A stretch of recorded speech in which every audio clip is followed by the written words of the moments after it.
आज शुभचिंतनाचा किंवा शुभेच्छा समारंभाच्या कार्यक्रमाच्या निमित्तानं उपस्थित असणारे आपले प्राचार्य आदरणीय डॉक्टर हेळकर सर,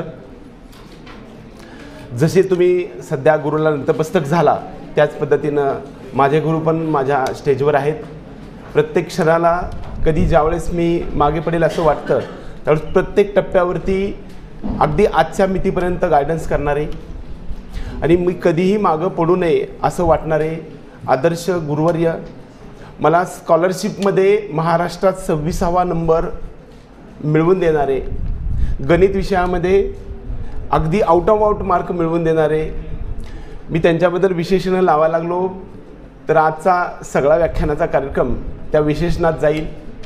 आदरणीय मुख्याध्यापक आणि त्याचबरोबर आमच्या दारफळ नगरीचे विद्यमान सरपंच AB शिंदे सर, हे त्याचबरोबर उपस्थित असणारे उपप्राचार्य, समस्त शिक्षकवृंद, शिंदे सर आणि मॅडम आणि समस्त व्यसनमुक्त आणि स्वराज्याचं स्वराज्यामध्ये रूपांतर करू इच्छिणाऱ्या आणि माझ्या स्वप्नातलं सुंदर भारत निर्माण करू इच्छिणाऱ्या तरुण पिढीतील एक घटक म्हणून असणारे उपस्थित माझे समस्त 12वी सायन्स, कॉमर्स आणि आर्ट्सचे विद्यार्थी, या निमित्तानं मी आज तुम्हाला काही छोट्याशा गोष्टी सांगणार आहे. या दिवशी अभ्यासाच्या राहिलेल्या 5 दिवसामध्ये अभ्यासाचं कसं हार्डवर्क करायला पाहिजे आणि त्यानंतर आयुष्याच्या टप्प्यावरती असणाऱ्या करिअरच्या वाटावरती आपण गायडन्स आज करणार आहोत.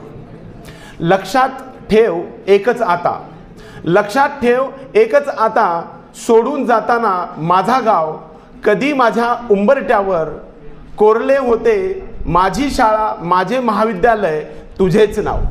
मी माझ्या आयुष्यभराच्या टप्प्यावरती मोठमोठी शिखरे पादाक्रांत करत असताना माझ्या आयुष्यातील एक महत्त्वाचा टप्पा की ज्या टप्प्याच्या उंबरट्यावरती माझ्या महाविद्यालयाचं नाव मी आयुष्यभरात एक सोनेरी सुवर्ण अक्षरात कोरणार आहे, अशा इच्छिणाऱ्या सर्व समस्त सुंदर आणि माझ्या स्वप्नातील भारत बनवणाऱ्या सर्व माझ्या मित्रांनो, बऱ्याच वेळा या निमित्तानं आपल्याला एक खूप सगळा सुंदर कन्सेप्ट मी तुमच्यासमोर मांडण्यासाठी आलो आहे. खूप साऱ्या जीवघेण्या स्पर्धेच्या युगामध्ये जर आज पाहायला गेलं तर आजचा हा तरुण आत्मविश्वास विरहित होताना आपण पाहतो आहे.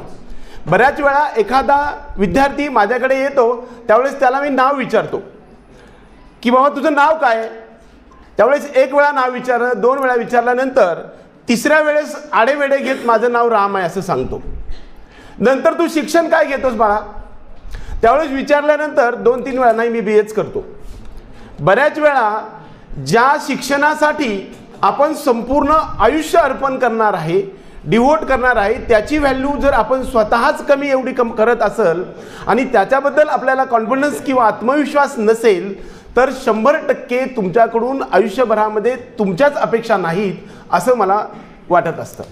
आपल्याला नेहमी आपण करत असणाऱ्या कोणत्याही गोष्टीमध्ये आत्मविश्वास असला पाहिजे आणि हा आत्मविश्वास देण्याचं काम गेल्या 12 वर्षामध्ये म्हणजे तपामध्ये आपल्या सर्व गुरुजनांनी आपल्याला जे दिलेलं आहे. ज्ञानदानाचं कार्य हे जगातलं सर्वश्रेष्ठ कार्य आहे आणि ते कार्य गेल्या 12 वर्षामध्ये जे आपल्याला या 4 भिंतीमध्ये दिलेलं आहे ते इथून पुढे असणाऱ्या आयुष्याच्या प्रत्येक टप्प्यावरती मी ज्यावेळेस आकाशामध्ये उंच भरारी मारणार आहे त्यावेळेस यातल्या प्रत्येक टप्प्यावरती मिळालेल्या मार्गदर्शनाची स्टोरी मी पाठीशी घेऊन मी कुठल्याही टप्प्यावरती हरणार नाही असा एक आत्मविश्वास घेऊन आज तुम्ही जाणार आहात. गुरु हा एक गूढ अर्थ आहे. 4 भिंतीमध्ये किंवा एखाद्या 40 मिनिटाच्या लेक्चरमध्ये देणारा शिक्षक एवढी मर्यादित व्याख्या गुरुची असत नाही. एखादा एवढासा प्राणी की जो साप आपण म्हणतो की तो साप चावल्यानंतर माणूस अगदी क्षणात मरतो किंवा तासाभरात मरतो, हे ज्ञान उत्पन्न होण्यासाठी आपल्या अगोदर हजारो लोकांनी स्वतःला मरावं लागलेलं आहे. हे ज्ञान आपल्याला पुस्तकाच्या माध्यमातून, गुरुच्या माध्यमातून, आपल्या शिक्षकाच्या माध्यमातून, त्याचबरोबर आई वडील आणि आपले जे सगळे सोयरे आहेत किंवा आपले मित्र आहेत या सगळ्यांच्या माध्यमातून आपल्याला हे सगळं मिळत असतं. त्यामुळं गुरुच्या जे महत्त्व आहे ते अनन्यसाधारण महत्त्व आहे. एखाद्या रोडवरती जात असताना एखादा दगडाची ठेच आपल्याला लागते. ज्यावेळेस ठेच लागते त्यावेळेस दगड आपल्याला प्रत्येक टप्प्यावरती सांगत असतो की इथून पुढे आपल्याला पुढे बघून चालायचं आहे. जर नाही पुढे बघून चाललं तर 100% पुढच्या वेळेस आपल्या पायाचं नख उलटलं म्हणून समजायचं. प्रत्येक टप्प्यावरती जे मार्गदर्शन गुरुचं राहत असतं त्या मार्गदर्शनाचा उपयोग आयुष्यभरामध्ये होत असतो. वास्तविक पाहता आपल्या सगळ्यांकडे मी मगाशी पहिल्यांदा एक जी गोष्ट सांगितली ती गोष्ट अशी की आपल्याकडे आत्मविश्वास असला पाहिजे आणि तो आत्मविश्वास जर नसेल तर आपल्याकडून काहीही होणं अशक्य आहे. आपल्या प्राणाची आहुती देऊन किंवा रक्तरंजित क्रांती करून किंवा छत्रपती शिवाजी महाराजांनी या परकीय जोखडातून भारत देश ज्यावेळेस आपल्या ताब्यात आणून देण्याचा प्रयत्न केला आणि स्वराज्य निर्माण केलं त्यावेळेस अप्रत्यक्षरित्या आपल्या सगळ्या तरुणांकडे स्वराज्याचं रूपांतर सुराज्यामध्ये करण्याची जबाबदारी ही अप्रत्यक्षरित्या आपल्यावरती आली नाही असे तुम्हाला वाटते आहे का? तर 100% नाही. आपल्या सर्वांना या देशासाठी मी माझं कुटुंब आणि याही पलीकडे जाऊन माझं गाव, माझी शाळा आणि माझा देश आणि माझं राज्य यासाठी किंवा समाजासाठी आणि चराचर सृष्टीसाठी मी 100% आयुष्यभरातली माझं तन मन आणि स्वतःपर्यंत घेतलेलं शिक्षण याचा वापर करेल आणि निश्चितच माझ्या स्वप्नातलं सुंदर भारत बनवण्यासाठीचा मी प्रयत्न करेल. हा वसा घेण्याचा आणि या एका जलचर प्राण्याप्रमाणे 4 भिंतीमध्ये ज्या पद्धतीने मी पोहत होतो त्याच पद्धतीनं आकाशामध्ये उंच भराभरी घेऊन माझ्या पंखाला बळ देणारा आजचा सण, आजचा दिवस किंवा मोठा सण आहे तो म्हणजे शुभेच्छा समारंभ. बऱ्याच वेळा आपल्याला आत्मविश्वास असला पाहिजे. पहिलं की आत्मविश्वास असला पाहिजे आणि एखादा आत्मविश्वास जर आपल्याकडे नसेल तर आपल्याकडून काहीही घडणं अशक्य आहे. त्याच्यासाठी काय असायला पाहिजे?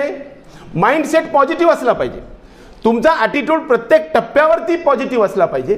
मी काहीतरी करणार आहे आणि ते इतरांनी बघितलं पाहिजे आणि ते निश्चित चांगलं असलं पाहिजे. अशा प्रकारचा पॉझिटिव्ह माइंडसेट जर तुमच्याकडे असेल तरच तुम्ही जगातली प्रत्येक गोष्ट करू शकणार आहे. त्यासाठी काय अपेक्षित आहे हे बघा. प्रत्येक व्यक्तीला आपण मोठमोठ्या युगपुरुषांच्या गोष्टी ऐकायला जातो त्यावेळेस आपल्याला असं दिसतं की त्यांनाही 24 तास दिलेले होते, आपल्यालाही 24 तास दिलेले आहेत. मग यांनी हा मोठा इतिहास आपल्यासमोर कसा घडवला ह्याच्याकडे ज्यावेळेस अंतर्मुख होऊन आपण बघायला जातो, त्यांचे चरित्र वाचायला जातो त्यावेळेस त्यांचा सर्वात महत्त्वाचा टॉपिक कोणता असेल तर तो वर्क हार्ड आहे. सर्वात महत्त्वाची टीप तुम्हाला या दिवसाच्या निमित्तानं देणार आहे. कालचा उगवलेला दिवस हा निघून गेला आणि आजचा उगवलेला दिवस, आज कुठला तरी कार्यक्रम होता, वेगवेगळे कपडे घातले, सर्वांचे सत्कार समारंभ झाले आणि संपून गेला आणि उद्याचा कालचा जसा दिवस होता तसाच आजही झाला आणि नंतर उद्याचाही झाला. अशा प्रकारची होत असेल तर अशा प्रकारचे कोणतेही कार्यक्रम किंवा मोटिवेशनल स्पीक आपल्या आयुष्यभरामध्ये घेण्यात काही अर्थ आहे असं मला वाटत नाही. तर आपल्याला कालच्या दिवसापेक्षा निश्चित उद्याचा दिवस हा वेगळा उगवला पाहिजे आणि प्रत्येक दिवसाला मी निश्चित माझ्या ज्ञानामध्ये भर करतोय अशा प्रकारची इच्छा जर आपल्याकडे असेल तर 100% आपला देश स्वतंत्र आणि आपलं आयुष्य आणि करिअर सुंदर बनायला लागेल असं मला वाटतंय. सर्वात महत्त्वाचा मुद्दा की सर्वात आपलं उच्च ध्येय असलं पाहिजे. सर्वात most important thing is hi dreams. तुमचं एम जे आहे ते सर्वात उच्च ध्येय असलं पाहिजे. छोटं ध्येय असणं म्हणजे क्राईम समजला आहे, गुन्हा आहे. तुमच्या आयुष्यासाठी तुम्ही गुन्हेगार आहात म्हणजे छोटं ध्येय घेता. सर्वात मोस्ट इम्पॉर्टंट थिंग आहे की मोठं ध्येय, उच्च ध्येय घ्या. कधीतरी स्वप्नात आपल्याला मी IAS होईल, किंबहुना मी भारत देशाचा प्रशासकीय अधिकारी होईल, मी राष्ट्रपती होईल, अशा प्रकारचा विचार करा.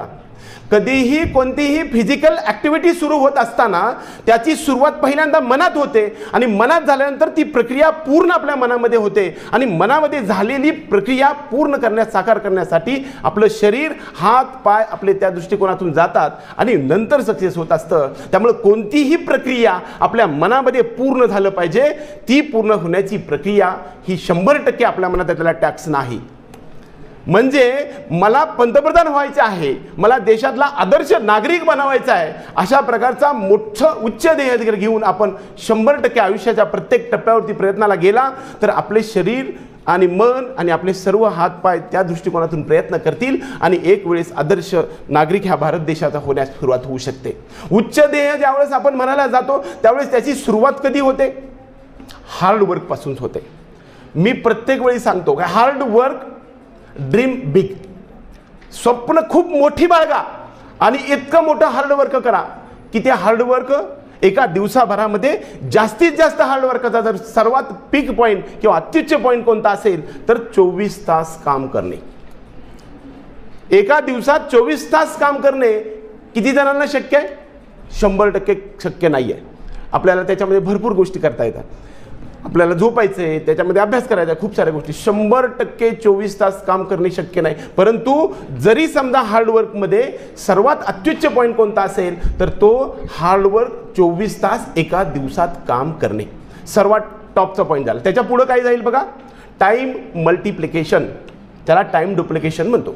म्हणजे एका दिवसात मी 24 तास काम करणार नाही. मी एका दिवसात 12 तास, 18 तास, 20 तास, 40 तास, 200 तास, 2000 तास, 50,000 तास काम करेल. याला आपण हार्डवर्कची परिसीमा आपण पुढे जातो आणि टाईम डुप्लिकेशन किंवा टाईम मल्टिप्लिकेशन असं म्हणतो. आपल्या डोक्यात असणारा कन्सेप्ट आपण आपल्या इतरांच्या माध्यमातून, आपल्या एम्प्लॉईच्या माध्यमातून, आपल्या अनुयायीच्या माध्यमातून या सर्व देशामध्ये गळी उतरवणं, ह्याला आपण त्याचा टाईम आपल्यासाठी द्यायला लागणं म्हणजेच आपण टाईम डुप्लिकेशन किंवा टाईम मल्टिप्लिकेशन असं म्हणतो. आपला बराचसा वेळ आपला दिवसभरातला वायफळ जातो. हार्डवर्कची परिसीमा म्हणजे एका दिवसामध्ये आपल्याला 5-5 हजार तास काम करायचं आहे. म्हणजे आपला विचार इतरांपर्यंत पोहोचवण्यासाठी आपल्यासारखे हजारो लोक तयार करायचे, अनुयायी तयार करायचे आहेत आणि हा कन्सेप्ट हा समाजामध्ये रुजवायचा आहे आणि आपलं टाईम मल्टिप्लिकेशन करायचं आहे. हे सर्व गोष्टी जर करायच्या असतील तर 100% मी तुम्हाला सांगतो की त्याच्यासाठी स्मार्ट वर्कची गरज आहे. हार्डवर्कचं ज्यावेळेस संपतं त्यावेळेस स्मार्ट वर्क सुरू होतं आणि हार्डवर्कची परिसीमा संपते त्यावेळेस टाईम मल्टिप्लिकेशन सुरू होतं. आपलं काम जर नेक असेल, जबरदस्त इच्छाशक्ती आणि प्रामाणिक प्रयत्न जर आपले असतील तर यशाचा मार्ग 100% असतो.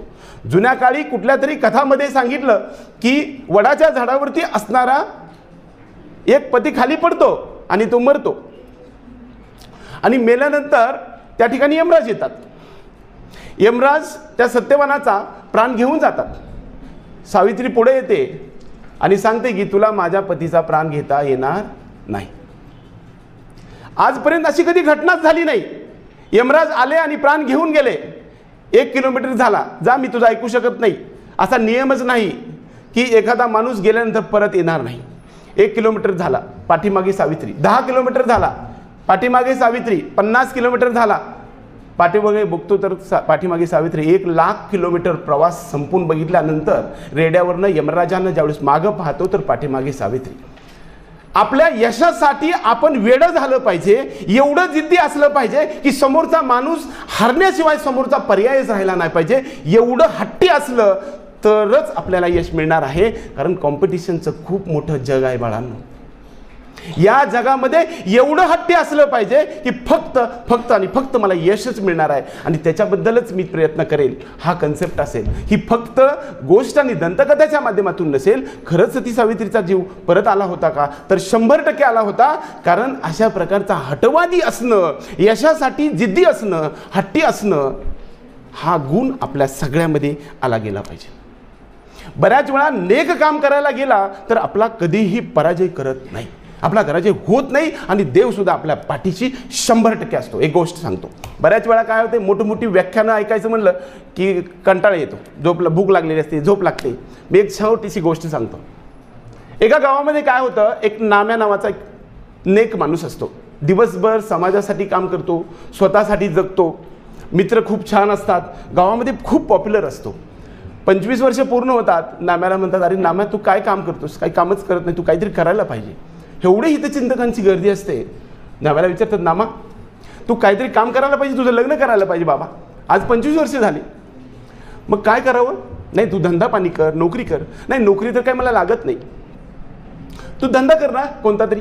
ठीक आहे, कोणता धंदा करू? ठरला. सर्वांच्या मित्रांच्या मदतीनं आणि एक कापडाचं दुकान टाकलं.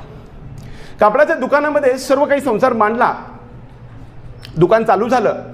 पहिला दिवस झाला, काही विक्री झाली नाही. दुसरा दिवस झाला, काही विक्री झाली नाही. 10 दिवस झाली, काही विक्री झाली नाही. सगळे हितचिंतक त्याला विचारायला लागले की नामदेव किती विक्री झाली? नाही, काही विक्री झालीच नाही माझी. अरे असं नसतं बाबा. मग कसं असतं? तू बाजार कर. ठीक आहे, उद्यापासून सायकल काढली, सायकलवरती माल टाकला, कॅरीला बांधलं, बाजारला गेला. बाजार झाला, परत आला. वडिलांनी संध्याकाळी विचारलं किती सेल झाला? नाही बाबा, काहीच विक्री झाली नाही माझी. 4 आठवडे झाले, 50 बाजार झाले, 5-25 बाजार झाले, आणखी विक्री झाली नाही. बाबा म्हणले बाबा असा नसतो धंदा. मग बाबा कसा असतो? जरा उधार वाटायला शिक. गेला बाजारमध्ये, गेला उधार वाटायला चालू केलं. सर्वांना सांगायला लागला माझा माल आज सर्वांना उधार मिळेल. सर्वांना उधार वाटायला लागलं. सगळेजण गर्दी जमा झाली. विचार करायला लागली की काहीतरी भानगड दिसते, याची काही कोणी विक्री झाली नाही. सगळी गाठ परत बांधली. सायकलवर बांधल्यानंतर ते गावाकडे परत यायला लागला. एक झाड होतं, त्या झाडाखाली पाणी प्यावं, जेवण करावं म्हणून थांबला. ती गाठ खाली उतरली आणि ते सगळे कपडे आहेत ना ते तिथं त्या माळरानावरती असणाऱ्या मोठ्या दगडांना गाठले. बाबांनो, माझा काही मेल विक्री झाली नाही. मी तुम्हाला सर्वांना हे कपडे आज मी उधार देतो. पुढल्या बाजारात मात्र मला याचे पैसे द्यायचे. 1 आठवडा झाला. वडिलांनी दारात त्याच दिवशी वडिलांनी विचारलं की नाम्या किती विक्री झाली? बाबा संपूर्ण विक्री झाली. रोख किती झाली? रोख नाही झाली, सगळं उधार देऊन टाकलं.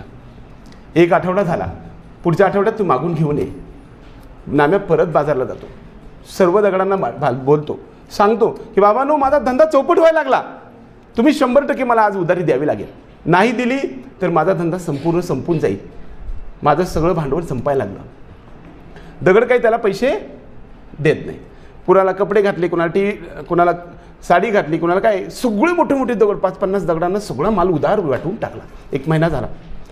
4 वेळा जाऊन आल्यानंतर बाबा म्हणले की बाबा किती उधारी वसूल झाली? बाबा नाही वसूल झाली. काय असं नाही, काही त्यांना सगळ्यांना पकडून आण, आपल्या गोडाऊनमध्ये कोंडून टाक. मग सायकल सोडली, बैलगाडी घेतली. बैलगाडीत नाम्या गेला. ते सगळे दगड घेतले, गोळा केले.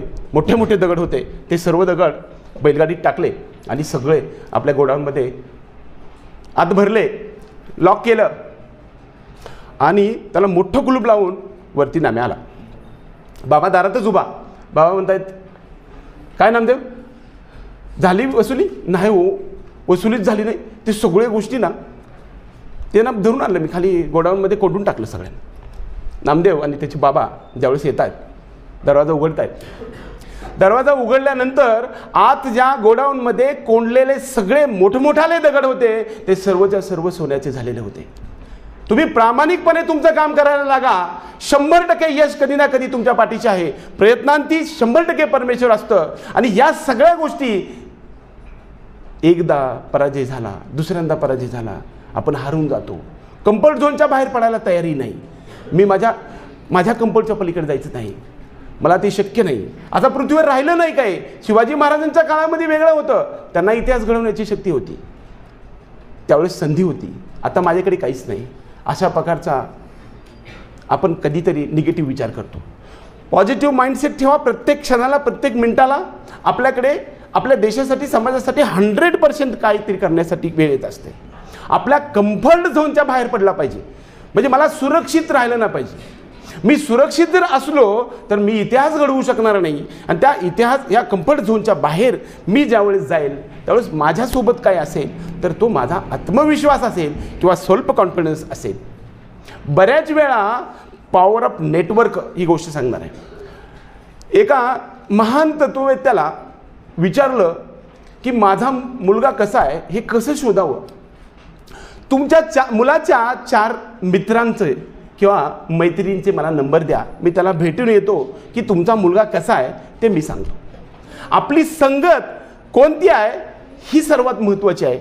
आणि आपण ज्या संगतीत राहतोय त्याच्यामधला आपण टॉपर असला नाही पाहिजे, त्यातला बॉटमर असला पाहिजे. आपल्यापासून सर्वश्रेष्ठ 5 मित्र असतील तर त्या 5 मित्रातला आपण सगळ्यात बॉटमला असेल तर त्या 4 जणांकडून वेगवेगळ्या गोष्टी मी घेईन आणि माझ्या आयुष्यभरामध्ये 100% काहीतरी करण्याचा मी प्रयत्न करेन. सर्वात महत्त्वाचा मुद्दा मी सांगणार आहे मित्रांनो, आपल्याला प्रत्येक टप्प्यावरती ज्यावेळेस जीवन जगत असताना कोणतरी एखादा शत्रू बनतो, परंतु आयुष्यभराच्या टप्प्यावरती एकच टॉपिक लक्षात ठेवा, नो एनिमी मोड. आपण आयुष्यभरामध्ये नो एनिमी मोडवरती राहिला. जगात माझा असा कुणीही शत्रू नाही, आणि जर तो असेल तर आत्ता माझ्या व्याख्यानानंतर पहिल्या 5 ते 10 तासामध्ये जो कोण आपला शत्रू आहे ना त्याला मी फोन करेल. जरी त्याचंच चुकलं असेल तरी मीच त्याला सॉरी म्हणेल. 100% तो एनिमी आपल्या फ्रेंडमध्ये निर्माण होईल. आपल्या जगामध्ये नो एनिमी मोड असला पाहिजे. कोणताही जगातला माणूस हा शत्रू असला नसला पाहिजे. आणि आपल्यातला सिंह जागा करायला शिका. आपल्यातला सिंह जागा करायला शिका. जन्मतः माणूस 0 असू शकत नाही, तो 1 आहे. आणि त्या 1 वरती हजारो शून्य टाकण्याची कॅपॅसिटी आपल्याकडे दिली आहे. ज्या पद्धतीनं थोर युगपुरुषांना 24 तास दिले होते, त्याच पद्धतीनं मला सुद्धा 24 तास दिलेले आहेत. आणि ह्या 24 तासाचा वापर करून या एकावरती हजारो शून्य करण्याची कॅपॅसिटी माझ्याकडे आहे. जिंकणारा सोबतच इतिहासामध्ये लढणारालाही लक्षात ठेवलं जातं. लढणारांचाही इतिहासामध्ये नोंद होते. त्यामुळे लढलो आणि मी हरलो म्हणून माझं इतिहासामध्ये नोंद होणार नाही, हा कन्सेप्ट बाजूला ठेवा. लढायला शिका. जिंकलंच पाहिजे असं नाही. इतिहास फक्त जिंकणाराचीच नोंद घेतो असं नाही, तर लढणारांची सुद्धा नोंद घेतो. हाही महत्त्वाचा मुद्दा या निमित्तानं तुम्हाला सांगायचा आहे. आपल्यातला सिंह जागा करा. प्रत्येकामध्ये एक सिंह आहे. तुम्ही आपल्या देहासाठी पेटून उठा. 100% मूक, बहिर आणि आंधळं बना आणि आपलं ध्येय एकच टार्गेट ठेवा. अर्जुनाला ज्यावेळेस विचारलं जातं की एखाद्या पाण्यामध्ये बघून धनुष्यबाण वरती पकडला जातो आणि वरती फिरणाऱ्या माशाचा डावा डोळा ज्यावेळेस उगवायचा असतो त्यावेळेस जगातलं कोणतीही गोष्ट त्याला दिसत नाही, फक्त तेवढा डावा डोळा दिसतो. आपलं उद्दिष्ट फक्त तेवढंच दिसलं पाहिजे. जगातले लोक काय म्हणतील हा कन्सेप्ट आपण बाजूला ठेवला. प्रत्येक चांगल्या करणाऱ्या माणसाला किंवा वाईट करणाऱ्या माणसाला लोक नावच ठेवत राहणार आहेत. त्यामुळे लोक काय म्हणतील याला काही अर्थ नाही. त्याच्याबद्दलची आणखी एक गोष्ट सांगतो. एकदा काय झालं, एक मोठं तळं असतं आणि त्याच्यामध्ये खूप मोठा खांब असतो. लांबलं तर सांगा, मी 1-2-4 मिनटं घेणार आहे. खूप मोठा खांब असतो आणि त्याच्या खाली पाणी असतं आणि त्या पाण्यामध्ये खूप मोठा स्तंभ असतो, अगदी 20-50 फूट. आणि त्या 50 फुटाच्या स्तंभावरती सर्वांची स्पर्धा लागते की टोकावरती गेल्यानंतर तुम्हाला एक सुवर्ण पदक मिळणार आहे. सगळे गावातले बेडक एकत्र येतात आणि त्याच्या कडेने तयार होतात. एक एक बेडक वर चढायला लागतो. थोड्या अंतरावर गेला की त्याचे सगळे सोयरे मित्र खाली बोललेले असतात ना, सगळे त्याला म्हणतात अरे खूप दूर गेला, अरे छोटा दिसायला, आता पडतंय बघ. असं म्हटल्यामुळं ते पडतंय. 1, 2, 3, 5, 50च्या 50 बेडकं पडतात. एक बेडूक येतो, चढतो आणि तरा शेवटच्या अगदी 50 फुटावरती जातो आणि वरून हात करतो. आल्यानंतर त्याला खाली उतरवलं जातं. त्याला सुवर्णपदक दिलं जातं आणि सुवर्णपदक देत असताना त्याला विचारतात याचं रहस्य काय, एवढं मोठं यश तू कसं काय मिळवलंस. त्यावेळेस ते काय म्हणते, काय अरे तू एवढं मोठं यश कसं मिळवलंस. ते म्हणते काय म्हणजे मला ऐकू येत नव्हतं. मी एवढ्या उंचावरती जात असताना, मोठं टार्गेट घेऊन जात असताना लोक काय म्हणले मी ऐकलं नाही, म्हणून मी यश मिळवला. लोक काय म्हणतील याच्याकडे लक्ष देऊ नका. आपलं टार्गेट स्वच्छ असेल, आपले प्रयत्न प्रामाणिक असेल तर त्याच्यासाठी तुम्ही आंधळं मुक बहिरं असलं पाहिजे. जग काय म्हणतील याच्याकडे 100% लक्ष देऊ नका. आपलं टार्गेट सिद्ध करा आणि त्याच गोष्टी आज तुमच्याकडून अपेक्षित आहेत. आपल्याला शिकवलेल्या सर्व शिक्षकांनी किंवा आजपर्यंतच्या गुरुजनांनी आणि आपल्या सर्व मित्रांनी आणि आईवडिलांकडून वडिलांना खूप काही गोष्टी असतात की ज्या तुमच्याकडून अपेक्षित आहेत आणि त्या अपेक्षा आजपासून सुरू होणार आहे. एक छोटासा व्हिडिओ तुम्हाला मी दाखवतोय, ते आपण पाहूया. खरं तर एक कार्यशाळा मला 1 मिनिटाची घ्यायची होती की ज्या तुम्हाला दिलेला होता तो कार्यशाळा तुमच्यासाठी घेणार होतो. सगळेजण तयार असाल तर मी ते 1 मिनिटाची कार्यशाळा सुद्धा घेईन. 1च मिनिटाची कार्यशाळा आहे. हेळकर सर 1 मिनिटाची आपल्याला सेल्फ कॉन्फिडन्सवरती आणि आपल्या आत्मविश्वासावरती एक कार्यशाळा किंवा ज्याला आपण वर्कशॉप म्हणूया ते घेऊया. पापा से पूछा कि पापा हर बात में मुझे क्यों रोकते हो. तो उसके पापा ने कहा अच्छा ये बता गाड़ी में ब्रेक क्यों होता है. उसने कहा कि इसलिए ताकि हम गाड़ी को रोक सकें, एक्सीडेंट से बच सकें. तो उसके पापा ने कहा नहीं, गाड़ी में ब्रेक इसलिए होता है ताकि आप गाड़ी को स्पीड से भगा सकें. बच्चे ने कहा ये कैसी बात है. तो उसने कहा अच्छा ये बता अगर इस गाड़ी में ब्रेक नहीं होंगे तो क्या तू इस गाड़ी को भगाएगा. तो जवाब मिला नहीं. क्यों? क्योंकि अगर ब्रेक नहीं होंगे तो गाड़ी को तेज भगाने का कॉन्फिडेंस आप में नहीं आएगा। मेरे बच्चे, जो आपके टीचर हैं, जो आपके माँ बाप हैं, वो जो आपको रोकते हैं ना, तो आप उसे ये मत समझिए कि वो ब्रेक लगा रहे हैं, नहीं। वो चाहते हैं कि आप इतना तेज भागे कि आपके सपने सारे पूरे हों, लेकिन चीजों को सिखाने का तरीका इतना अच्छा है कि आपकी स्पीड तेज हो, लेकिन आप गलतियां कम से कम करें। आपण गुरुसाठी आणि आपल्या आईवडिलांसाठी एकदा टाळ्या वाजवूया। आपल्याला प्रत्येक टप्प्यावरती थांबवणारा गुरु किंबहुना आपला मित्र किंवा आई वडील आपल्याला ब्रेक वाटत असतात। मोठी झेप आकाशामध्ये घ्यायची असेल तर आपल्याला ब्रेक असणं आवश्यक आहे। ज्या पद्धतीनं आकाशामध्ये मोठमोठ्या भराऱ्या घेणाऱ्या पक्षाला सुद्धा जमिनीचं भान असलं पाहिजे। या बाबतीत आपल्याला जो पालकांसाठी आणि गुरुजनांसाठी दिलेला एक व्हिडिओ तुमच्यासमोर मांडण्याचा मी प्रयत्न केला आहे। खूप सारा वेळ घेणार नाही, सर्वात महत्त्वाचा टॉपिक आहे। पुढचं स्लाइड आपण पाहूया। छोटे छोटे स्लाइडवरती आपण एक 2-2, 5-5 मिनिटं घेऊया, नंतर एक छोटीशी गोष्ट सांगू आणि आपला सांगता समारंभ करूया। बऱ्याच वेळा यानंतर 12वी सायन्स नंतर सर्वांनी अपेक्षा आवासून बसलेल्या आहेत बाळांनो, आपल्या आईवडिलांच्या आणि सर्व समाजाच्या सुद्धा। तू काय करणार आहेस? बऱ्याच वेळा एखाद्या पालकाकडे आपण विचारायला जातो त्यावेळेस 2च प्रश्न विचारले जातात। तुमच्याकडे संपत्ती किती आहे कोणी विचारत नाही, तर तुमची प्रकृती कशी आहे, आणि दुसरं विचारलं जातं तुमची मुलं काय करतात, आणि ते ती मुलं आहे तुम्ही। त्यामुळे तुम्ही काय करणार आहात हे तुमचं करिअर जरी डेव्हलप करणार असलं ते त्यामध्ये जरी तुमचा स्वार्थ असेल तरी पालकांच्या दृष्टीनं एक नाज आहे, त्यांना 100% तुम्ही काय करताय ह्याच्यावरती फार मोठा कन्सेप्ट असतो। खूप साऱ्या गोष्टीच्या संदर्भामध्ये आज 12वी सायन्स किंबहुना आर्ट्स आणि कॉमर्सच्या बाबतीमध्ये आपल्या सर्वांना एक पॉम्पलेट तुमच्या सोबत येऊन पडलेलं आहे। मला माढा हे परिसर असं बऱ्याच वेळा वाटत राहतंय की सगळ्या जगातलं सर्वात सुंदर ठिकाण कोणतं असेल तर ते माढा आहे, कारण या ठिकाणी खूप सारं करण्यासारखं आहे, 100% आहे। बऱ्याच वेळा मी शहरात जाईन आणि तिथंच काहीतरी करेल असं नाही। माझा साधा एक्झाम्पल मी तुम्हाला सांगेल।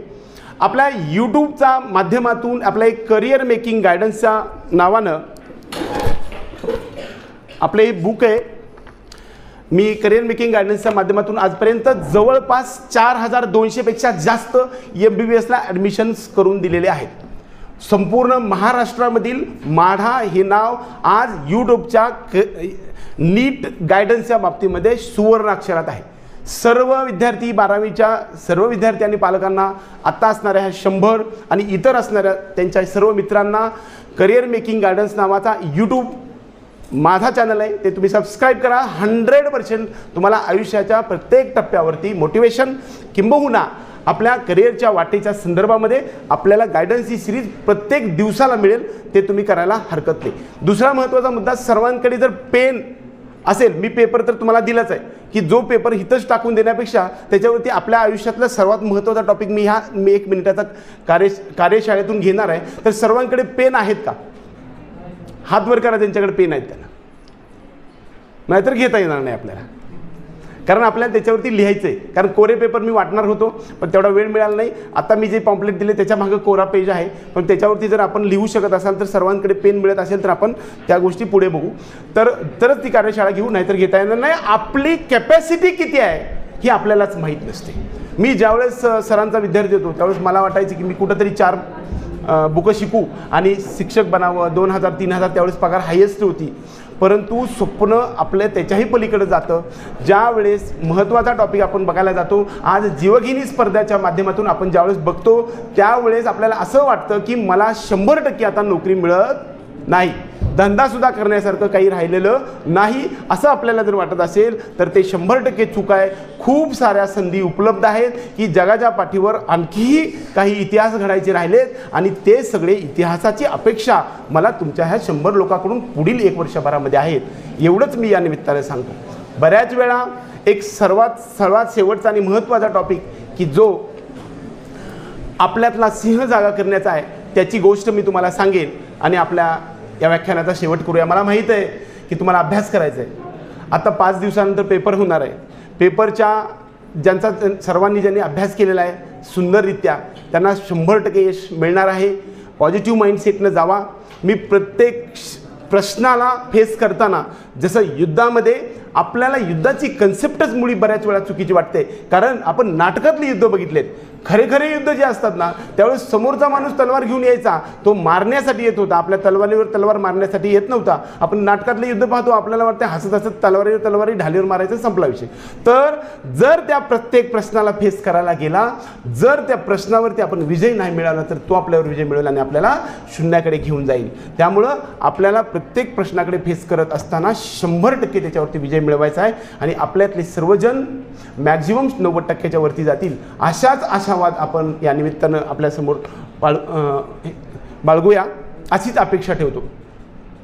मित्रांनो, आता मी तुम्हाला एक गोष्ट सांगतो म्हणलं होतं की आपल्या सर्वांमध्ये एक सिंह आहे की जो सिंह कधी जागा झालाच नाही आणि आज तो सिंह जागा करण्याची वेळ आलेली आहे. एकदा काय झालं की वाघाचा छावा किंवा सिंहाचा छावा चुकून एका मेंढ्याच्या कळपामध्ये जातो. मेंढ्याच्या कळपामध्ये गेल्यानंतर त्या ठिकाणी जसं मेंढ्या खाली मान घालून चालतात, तसंच ते सिंहाचं बछडा पण चालायला लागलं.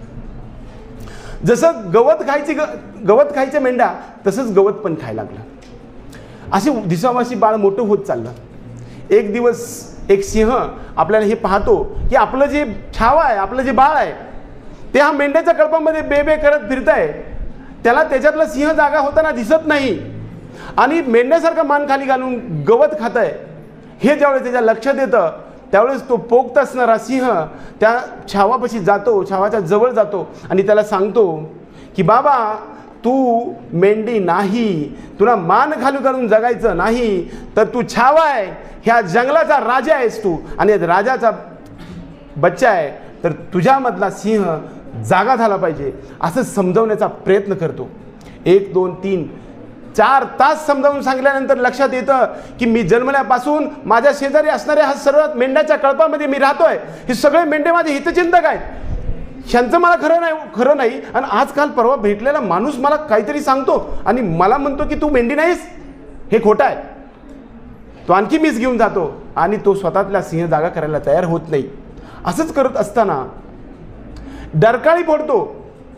तो सिंह डरकाळी फोडतो की अशा प्रकारची डरकाळी फोडल्यानंतर सगळा आसमंत दुमदुमून जातो आणि सर्व शेजारच्या मेंढ्यासुद्धा तुझ्या आसपास राहणार नाहीत.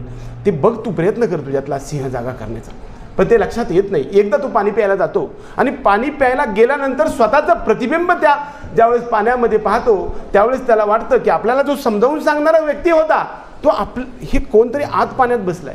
हात वर केल्यानंतर लक्षात येतं की माझं प्रतिबिंब आहे आणि तो जागा व्हायला लागतो की मी सुद्धा मेंढी नाही, तर तो सिंह आहे आणि तो प्रयत्न करायला लागतो. आणि ज्यावेळेस डरकाळी ऐकू येते, त्यावेळेस सगळा आसमंत दुमदुमून जातो आणि त्या डरकाळीमुळे आसपासच्या असणाऱ्या सर्व मेंढ्या अगदी 1-1 2-2 किलोमीटर पळून जातात.